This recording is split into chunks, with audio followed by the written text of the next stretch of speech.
السلام علیکم ورحمۃ اللہ وبرکاتہ۔ ہر وہ شخص کے لیے ہے جو بھی ایک اللہ اور اس کے رسول صلی اللہ علیہ وسلم کو مانتے ہیں، اور اس پر عمل بھی ضروری ہے، کیونکہ آج کی ڈیٹ میں ہماری ماں، بہن، بیٹیاں کفریہ کلمات اور دین سے بہت دور ہے۔ سنیے اس کو آپ غور سے۔ اپنے گھر کی بچی کو علم دین نہیں سکھائیں گے، ہو سکتا ہے نادانستہ طور پہ آپ کی بچی کی زبان سے کلمہ کفر نکل جائے، اور وہ کفر بھی التزامی ہو، کفر سری نکل جائے، مرتدہ ہو جائے گی۔ مرتدہ ہوئی، اب اس کا کسی شخص سے نکاح نہیں ہو سکتا۔ آپ کو پتہ نہیں ہے، آپ نے ایجاب و قبول کروا دیا، یہ نکاح ہو گئی، نہیں نکاح باطل۔ اس کے بعد جسمانی تعلق زنا خالص، پیدا ہونے والا بچہ ولد الزنا، جس کا باپ سے نسب ثابت نہیں ہوگا۔ یہ کوئی معمولی چیز نہیں ہے۔ جس نے علم دین کو حقیر اور کمتر سمجھا، اللہ نہ کرے یہ دن بھی دیکھنے پڑ سکتے ہیں، اور یہاں نہیں پتہ چلے گا، یہ پتہ چلے گا مرنے کے بعد، یہ پتہ چلے گا میدان محشر میں۔ میرے آقا صلی اللہ علیہ وسلم فرماتے ہیں، بعض اوقات انسان اپنے زبان سے ایک جملہ نکالتا ہے اور اس کو اس کی قباحت کا احساس بھی نہیں ہوتا، لیکن یہی جملہ اس کے لیے جہنم میں جانے کا سبب بن جاتا ہے۔ یہ نہیں ہے کہ جو مرضی بکتے رہو، جو مرضی بولتے رہو، اللہ تعالیٰ بخش دے گا۔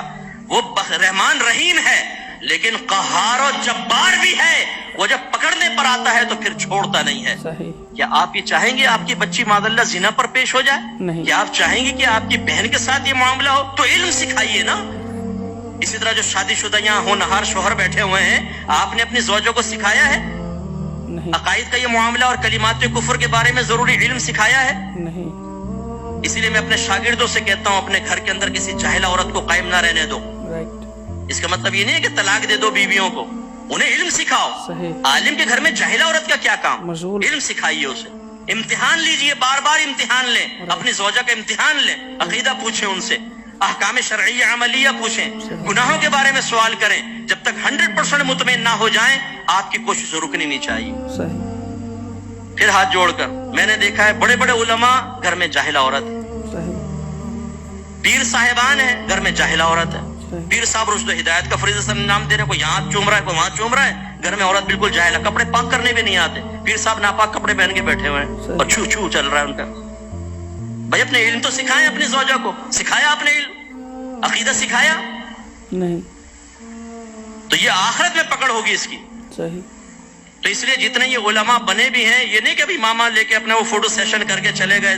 آپ کی بھی شادی ہونی، جیسی شادی ہو، یا تو کسی عالمہ سے شادی کریں، اور عالمہ کا بھی میں یہ کہوں گا اس کا بھی امتحان لے لیجئے گا، صحیح۔ کیونکہ بعض اداروں میں عالمات بھی ایسی بن رہی ہیں کہ بس اللہ علمان والحفیظ، انہیں حیض کے بنیادی مسئلے تک پتہ نہیں ہوتے، کیونکہ فقیر عرصے دراز سے کام کر رہا ہے، ہمیں ہر طرح کے طبقہ ہائے فکر سے ہم سے کانٹیکٹ ہوتا ہے، اور اپنا انٹروڈکشن کراتے ہیں، صاحب ہم نے